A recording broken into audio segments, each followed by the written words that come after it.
Jadi lu jangan seenak-enak lu nuntut perusahaan yang aneh-aneh. Ibarat kata gak di PHK aja udah syukur cuy. Betul. Makanya jangan kasbon mulu. Assalamualaikum warahmatullahi wabarakatuh. Sekarang kita masuk ke part 2 Dimas dan Reja. Jadi gini Ja, kan kemarin kan PPKM darurat. Lu kan bisnisnya kan oli, lu berikan gitu-gitu kan. Dimas, sorry. Sorry. Gua kadang-kadang kebiasaan sama lu Ja jadinya. Oke Dim. Yes. Jadi gimana? Kan PPKM ya? ngaruh gak tuh PPKM darurat, gimana pengaruhnya? Pengaruhnya sih lumayan sih. Jadi gini, gua itu customer yang utamanya paling besar itu dari Bukaka Group di Cilengsi. Nah, dia ini juga kan ada customer besarnya itu kan dari yang BUMN ya, karya-karya apa segala macam itu.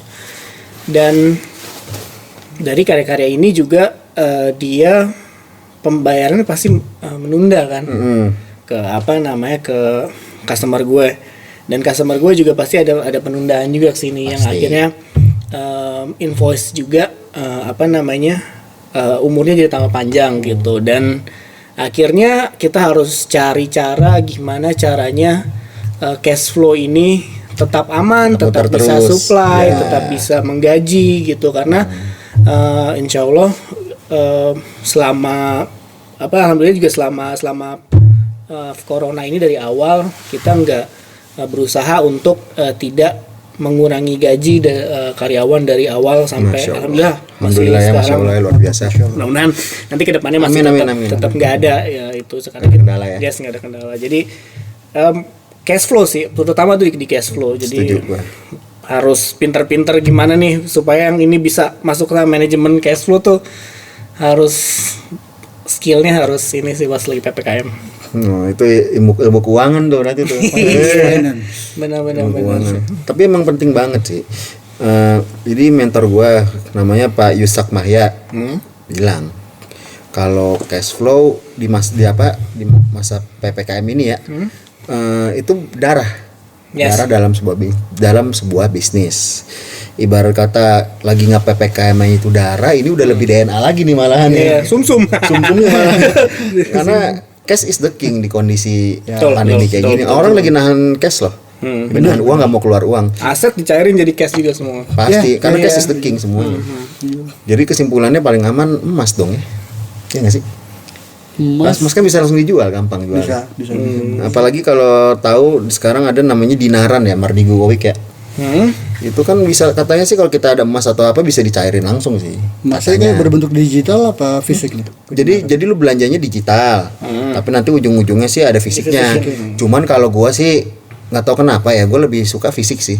Fisik. Karena kan kalau dengar kalau yang begitu kan ini walau alam bisawab ya. Ilmu gua kan gak nyampe situ juga. Katanya sih kalau misalnya nggak emas itu nggak ada bentuk fisiknya sih katanya haram. Katanya, tapi gua nggak tahu. Mungkin teman-teman yang di rumah coba bisa cari dalilnya di Quran atau di hadis dan tanya sama ustadz kalian aja coba. Ustadz yang benar sih tapinya sih. Banyak yang nggak benar. Ya walau alam sih. Gitu sih. Kalau gua sih begitu. Tapi kalau pandemi kemarin, lu termasuk sektor esensial nggak sih? Gue nyerempet kali ya, soalnya gue supply untuk energi sih. Jadi energi itu juga kan maksudnya memang bukan gimana ya ini. Jadi gue vendornya supplier energi gitu, gimana ya ini ya. Supply energi. Masuk nggak tuh jadi itu? Masuk kali ya? Masuk ya. Jadi gini, jadi PPKM darurat nih. Ada kejadian yang benar-benar bikin gue geleng-geleng karena menyangkut sama kebutuhan gue. Yes. Jadi gue mau ke bengkel. Bengkel langganan gue tutup. Gue akhirnya yang dari dekat sini Gunung Sahari bela-belain ke Fatmawati cuy. Mercy ya? Ya, bela-belain ke Fatmawati yang di sana aja katanya bukanya itu kalau ada razia tutup. Nah terus? Nah akhirnya gue bengkel situ, beres mobil alhamdulillah. Tapi gue tanya ke teman-teman Satpol PP yang di kecamatan gue, katanya bengkel nggak apa-apa, bengkel boleh. Tapi bener lah, kalau bengkel itu kan esensial. Sekarang gini, orang mau oke lah kita lockdown di rumah. Yes. Lockdown di rumah misalnya nggak boleh kemana-mana. Tapi lu belanja ke pasar partai gede emang nggak butuh kendaraan. Ya. Betul, betul. Oke, lu nggak bawa mobil, lu naik bajai ya. Emang bajai nggak perlu ke bengkel? Kan kayak gitu kan. Mungkin boleh, tapi online. Jadi ini bengkel-bengkel ngasih tutorial. Jadi ini cara mengganti oli dan cara ganti filter. Cuman itu sih yang kalau bicara yang online sempet ada kan tuh. Tambal ban online, Pak. Iya, makanya Lu tahu nggak sih itu kalau ternyata tambal ban dipotong, online Itu namanya dipotong, men. tutorial. Itu dipotong, men. Dipotong, men. Gimana? Itu video aslinya nggak kayak gitu. Harusnya gimana? Jadi gini kan rekam, tambal ban online, Pak. Hah? Nah, saat pola kan langsung potong klak gitu Iya. kan. Itu sebenarnya lanjutannya. Ada. Tambal ban boleh. Dipotong ya. Jadi biar menjelekkan si Citra Satpol PP. Ya. Itu sebenarnya kan nggak gitu juga lah lu. Iya, sekarang ya. Masa sampai segitunya banget sih lu nyari Yes. konten lu fitnah Betul, orang. betul. Itu yang difitnah kan kasihan, Pak. Parah. Iya. Entah salah-salah apa kan, padahal sebenarnya aslinya nggak gitu. Saya satpol. Iya. Polisi. Baca. Kalau gue sih Saya dagang oli. kalau gue bukannya pro satpol. Iya. Tapi kalau yang masalah di Goa itu kan lo, itu Yes. itu oknum. Mungkin oknum ya. Gue nggak bilang satpol, tapi oknum. Iya, Kalau oknum kita itu kan objek. satu atau dua. Yap. Tapi kenapa gue bukan ngebelain sekali, bukan ngebelain atau apa, cuman gue paham kondisi mereka gimana. Karena waktu PSBB yang pertama tahun lalu, mereka potong gaji setengah, Pak. Kasih Itu hidup. Satpol PP itu. Potong gaji setengah. Dan mereka itu gak apa, bonus-bonusnya nggak keluar. Wah, parah. Tapi mereka garda depan gimana Iya, tuh? iya. Kerjanya paling keras deh. Iya itu dia, makanya ya kadang ya kita saling ngerti aja lah. Gue paham kondisi semua tuh lagi susah. Terutama UMKM, gue juga UMKM, Reja juga UMKM. Ya udahlah, yang penting kan untuk kesehatan kita semua. Apalagi kan sekarang kan vaksin kan lagi digalakan. Nah pengusaha yang nggak vaksin pun juga nggak boleh melakukan aktivitas. Itu dia. Tapi menurut gue ya, gue bilang di episode gua sebelumnya sama teman-teman gue yang bocah-bocah pada bisa bisnis tuh, ya vaksin bisa jadi bakal game changer nantinya, yang bikin orang mungkin jadi keluar atau mungkin orang jadi berani beraktivitas, kita diperbolehkan aktivitas karena kan vaksin kan buat benerin ekonomi sebenarnya. Sebenarnya menurut gue tuh di masa sekarang ini nih orang-orang jadi lebih jadi lebih oposisi aja ke pemerintah gitu. Nah itu. Jadi sujon gitu menurut gue. Betul, betul. Padahal kalau misalnya lo jadi pemerintah deh, tapi lo lo di usaha lo, berarti lo bosnya kan, lo pemerintahnya kan? Gua pemerintah. Yang ini rakyatnya karyawannya. Nah sekarang cash flow lagi seret bos. Ini lagi yang esensial nih disuruh beli, dia pesen vaksin terus-terusan, biar ini pada sehat, biar cepet komunal bahasa ininya? Kekebalan komunal. Biar ekonomi jalan lagi. Soalnya kalau misalnya di PPKM terus nggak dilepas tapi terus tuh virus. Iya, virus naik terus ya kan. Makanya gimana cara ngejar kita PPKM terus vaksin dinaikin gitu kan. Tapi ya ada yang nggak mau vaksin, katanya vaksin ada microchipnya. Terus belum lagi yang kayak lu mau PPKM ya kasih bantuan ke ini dong, kemana ke ya tapi gue yakin sih duitnya dari mana? Betul, iya. Kan maksudnya utang lagi paling. Iya, utang lagi ujung-ujungnya ntar ya. di lagi jadi serba salah lah gitu. Maksudnya sekarang banyak oposisi ke pemerintah, terus juga pemerintah juga gue yakin sih serba salah. Sekarang Bu Sri Mulyani pasti lihat pusing banget itu ngatur gitu ya. Kan tiba-tiba ada pengajuan beli senjata berapa? 19 triliun. Ini besi kan nih? Apa? Ini besi nih. Ya. Gue udah vaksin nih. Coba. Kagak nempel. Agak Kagak nempel. Mana nih chip nih nggak ada nih. Gini men, sekarang gini. Kita KTP. Mau ngurus apa segala macam pakai KTP. Ya, vaksin. KTP kan KTP udah ya, udah iktp kan? Peduli lindungi. Iya kan? Iya, peduli. Maksudnya enggak, sekarang nih iktp lu punya iktp, lu punya iktp kan? Sekarang lo mau ngurus apa aja iktp-nya masih difotokopi. Iya. Sekarang lu mau apa gunanya? kita belum secanggih itu men buat masukin microchip yang cuman segede amuba disuntikin ke lu buat mengatur kehidupan lu. Belum, KTP aja masih difotokopi. belum masih jauh. Walaupun agak berguna sekarang. Agak, gue bilang agak ya. Agak. Berarti belum sepenuhnya, tapi agak. Kenapa gue bilang agak? Peduli lindungi kan pakai ini, nik. Ya, berarti alhamdulillah agak. Udah mulai agak berguna Enggak, sekarang. maksudnya berguna, cuma maksud gue kayak- Agak. maksudnya gue poinnya adalah kita belum secanggih itu. Ya, belum. Tenang, Waktunya tenang. belum. Itu nggak ada chipnya kok. Buat bikin chip segede Amoeba susah nggak gampang. Lu bikin memori card aja susah lo. Apalagi bikin chip nggak gampang itu. mungkin chip ini kali. Bisa kalau impor. mungkin. Lace. Ganti nama ya. Potato chips kali.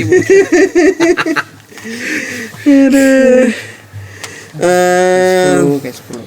By the way bicara soal cash flow tadi kan lu ngomongin apa? Sorry, cash flow ya? Yes, bro. Menurut gua Cash di flow dan industri cash flow. perusahaan lagi ini. Nah, ini menarik untuk dibahas nih. Tapi agak bersinggungan sedikit sama vaksin. Tapi nggak ada salahnya nih gua bahas nih ya. Nggak ada salah gua bahas. Vaksin. Kayak kemarin gua bilang tujuannya kan bikin sehat. Nah, tapi ada aja karyawan yang nggak mau divaksin. Udah nggak mau divaksin, ceritanya dia pusing, bingung beli susu anaknya, terus nggak mau gaji dipotong, maunya digaji full, tapi nggak mau vaksin, dia minta nuntut ABCDFG sama perusahaan. Wah kacau. Nah, akhirnya gue punya pendapat sendiri. Lu nggak mau vaksin, nuntut ABCDFG. Vaksin itu bukan tujuan bikin lu sehat.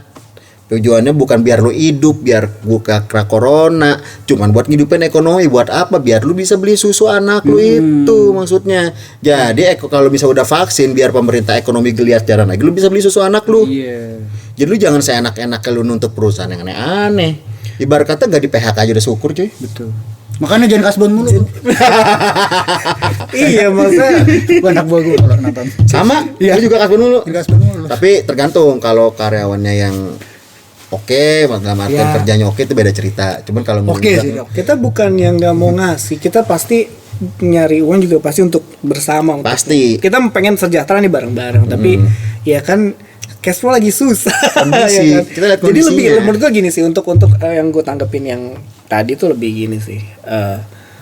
Tetap kita kembali ke Laptop. kaidah awal kita belajar PPKN ya, N. Kewarganegaraan. Kita Apa- harus itu apaan sih? Bu Yeti. Ya, Gue bolos mulu gue dulu. jadi lo mau dapat hak lo, ya lo lakuin dulu kewajiban lo. Setuju. Kewajiban lo apa? Lo jadi warga negara yang baik, ya lo taati peraturan yang sudah ditentukan. Lo vaksin, ya baru nanti lo bisa tuntut buat hak lo kayak gitu. Nah itu dia. Tapi ya memang masyarakat Indonesia juga banyak banget juga sih, otomatis ada berbeda kebutuhannya. Kesinggung apa sih? Ada Singgung sana singgungannya. sini. Makanya kadang-kadang gue bingung, lu ada orang bandingin sama Singapura. Jauh, men. Singapura sama Jakarta gedean Jakarta, Pak. Gimana dong? Kalau misalnya lu bandingin sama Jepang, oke deh, kita ngasih jumlah penduduknya 11-12. Cuman bandingin sama Singapura. Susah. Makanya kan Pak Luhut bilang kalau bandingin sama Singapura, negara kita ini negara kepulauan, negara kita satu negara ada ratusan juta, 180 sampai 200 juta kalau nggak salah. Sementara Singapura sama Jakarta gedean Jakarta. Jakarta aja 8 sampai 11 juta kira-kira, gua nggak tahu sih. Tapi kira-kira segitu. Berarti Singapura bisa 5 juta kan? 9 kalau salah 8, 9, Jakarta Iya. tuh di 16 juta. Iya. Pak Anies juga kalau misalnya ngurusin Singapura juga gampang, easy. Mungkin dia begitu pas kemarin apa namanya Singapura udah bilang kita udah buka masker, udah Iya. buka ini gitu kan, itu Herd immunity. udah herd immunity Emang gitu. udah, orang cuma Ya, 5 juta. ya soalnya dia udah vaksin udah hampir 2/3 penduduknya kan. Iya. Udah dapet tuh capai. Nah, maksudnya lu mau kayak gitu, ya udah ayo vaksin biar sampai Biar- 2/3 ini biar sini nyampe. semua. Saya tidak mau ada chipsnya, saya takut ada chipnya. Terus gimana mau kita lepas ini? Aduh, lepas masker. Gue yang bikin karyawan gue mau vaksin simpel coy. Yang vaksin makan siang nasi padang, Iya. malamnya gue beliin boba-bobaan. Nih. Langsung vaksin semua besoknya. Waktu kemarin kan gue makan mie ayam di mana? Tongkrongan 21 tuh, Babut ya. Babut. Babut. Nah, Ya obrolan Kangen gua. pedagang-pedagang kan. Gue dengerin aja. Dengerin niatnya nggak nguping tapi kan denger juga ya kenceng. Namanya kupingnya madep sana ya. Kecuali kalau kuping lo di pantat kedudukan nggak dengar. Dia ributin masalah vaksin masih kayak nggak percaya. Kalau chip dia nggak bahas tapi kayak ngapain sih vaksin gini. Nah tapi si ada ibu-ibu nih udah divaksin. Dia kayak gini karena gue nggak tahu ini di daerah mana tuh. Kayaknya di daerah Jakarta Timur, di daerah Pulau Nangka apa mana gitu. Dia bilang itu kalau di Jawa kan kalau nggak salah yang vaksin tuh dikasih sembako. Pokoknya dikasih duit 200.000 satu orang. Langsung. Udah, langsung. Langsung gas Gitu ya. kalau Indonesia begitu. Ada treatnya dulu. Iya. Cuman kalau satu orang 200 juta orang berapa duit ya? Iya. Itu dia tuh. Jadi wilayah tertentu. Makanya ini lagi biar buat orang pada vaksin, udah vaksinnya Indonesia beli, pemerintah beli, ini kasih lagi duit biar orang pada mau vaksin. Waduh ya lumayan tuh. Keren ya lu? Cuman sayangnya sih, tapi ini pemerintah kan nggak boleh masuk mall kalau nggak vaksin sekarang kan, nggak boleh ke segala Iya, fasilitas umum. Kemarin sempat ada di mall Jakarta Utara. Jadi ada keluarga yang ibunya udah vaksin Pfizer di Amerika, sertifikatnya lengkap sampai video lagi vaksinnya ada. Pfizer. Nggak boleh masuk ke mall. Lah kenapa? Lah kenapa? Gara-gara harus pakai Vaksin lokal. aplikasi Peduli Lindungi. Iya. Tapi akhirnya mereka itu kan gak lama kemudian katanya boleh masuk. Terus gak lama kemudian besoknya tuh si keluarga itu anaknya ditelepon sama pihak mall itu. Kalau dari Kominfo akhirnya sekarang vaksin dari luar negeri udah boleh sekarang dengan catatan disamain KTP-nya, disamain itunya.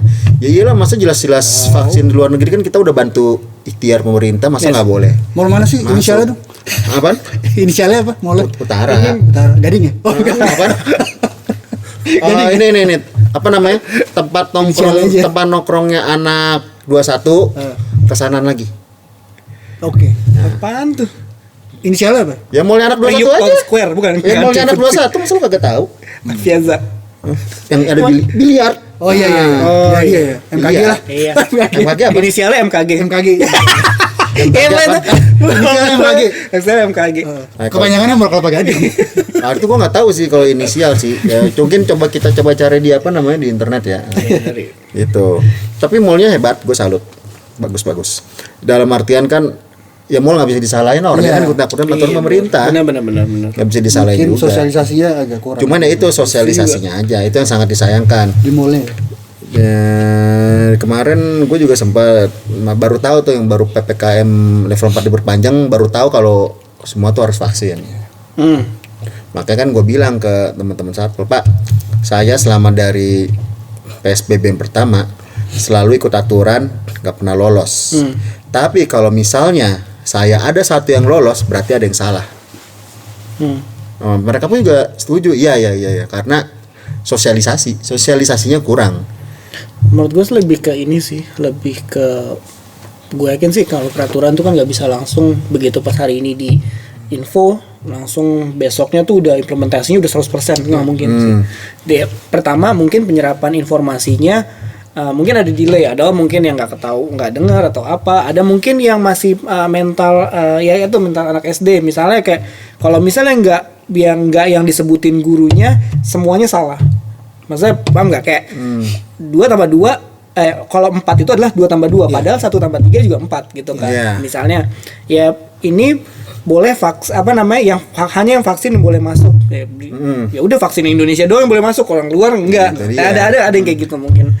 Ya gitu sih menurut gue, ya itu masalah memang karena nggak mungkin peraturan dibentuk begitu besoknya implementasinya harus udah 100%. Ya makanya kan Pak Luhut bilang uji coba. Ya, dan sedangkan kita setiap 2 minggu, setiap seminggu sekali ada peraturan baru. Ya, yang kira itu juga jadi kebingungan juga di masyarakat kayak gimana gitu. Ya luar biasa sekali ya rupanya ya. Gitu. Cuman ya bicara soal SD, SMP, SMA ya. SMA dulu kan ada jurusan IPA, ada jurusan IPS ya. Yes. Nah, ini agak out of topic sih, cuman kayak menarik untuk dibahas ini. Waduh. Ini menarik untuk dibahas. Teman-teman lihat nih. Ini anak-anak 21 kalau bisa ibu guru, bapak guru SMA 21 juga boleh lah dengerin pendapat kita lah. Cuman itu akan ada di part 3.